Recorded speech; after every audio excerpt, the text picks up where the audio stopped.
Today we're here to talk about Cuphea Anagalloidea, which is an awesome plant that definitely gets confused as a rotala on a regular basis.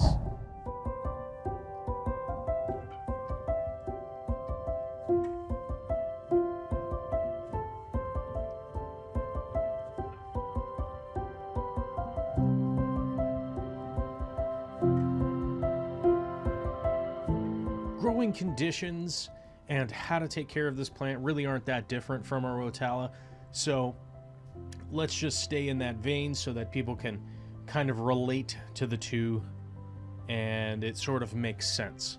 As you can see in my aquarium, I have them kind of lined up in the same sort of area, but I'm using them to highlight and accent one and the other. You will see Rotala rhamnosaur, which is actually in front of the Cuphea in here. Now the reason I got the orangish yellow Cuphea was to offset with this Rotala rhamnosaur. So the idea was on purpose to not get the kind of pinkish red one, but those are kind of the two main varieties of Cuphea that you can see around. Trimming this plant is pretty basic as I'm propagating it right now. I'm trimming essentially the top 2/3 off and I'm leaving the stem planted. Now the reason for that is the propagation method that I'm utilizing right now. Those planted stems will likely send off a shoot up, which then I'll end up with not one, but two of this plant, which is helpful when you're propagating to have more than one. The other way for propagation is to generally get multiple shoots off of it. Unfortunately for me, I would have to let that grow very close to the top of the tank and hope that it sends out side shoots. Now that's not exactly proactive in my opinion. That's sort of just allowing something to happen.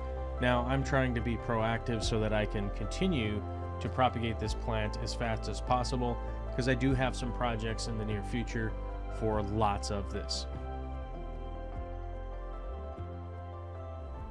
Water conditions are really basic. We obviously are dealing with plants here, so we don't have to worry too much about ammonia and nitrite, but nitrates, I'm keeping them trying to keep them at 50 parts per million so that there's generally enough for uptake on a regular basis.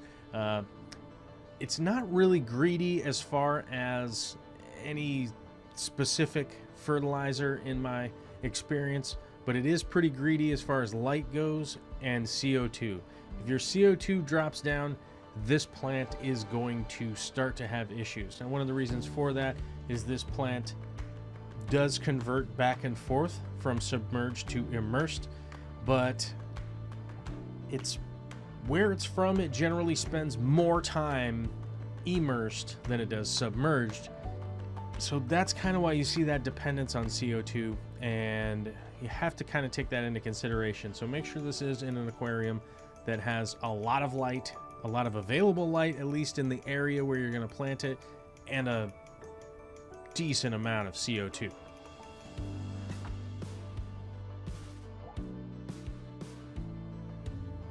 This plant originates out of Brazil, so we do want to keep our KH below 8, 9, or 10. You know, we want to keep our general hardness pretty low. We want to keep our water fairly acidic and our temperature not too high and not too low. When I say not too high, not too low, 70 to 85, generally in that region, you're going to be fine. This is not a beginner's plant. I would not recommend this for anybody who's a beginner. Somebody who's intermediate, been keeping planted tanks for a couple of years, has experience with dealing with plants and how to recover them if you do have changes within your aquarium. This is not a plant I would recommend for somebody who's just starting out, so keep that in mind if this is something that you're interested in.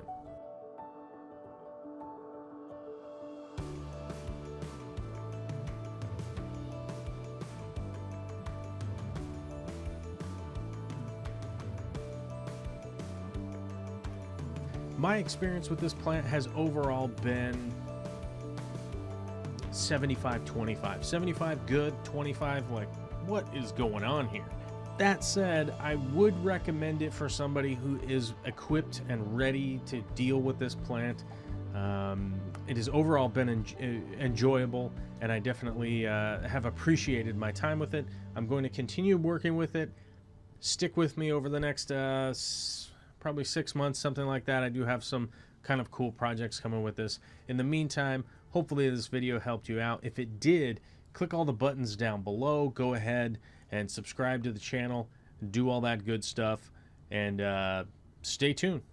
More stuff coming in the future. All right. Later.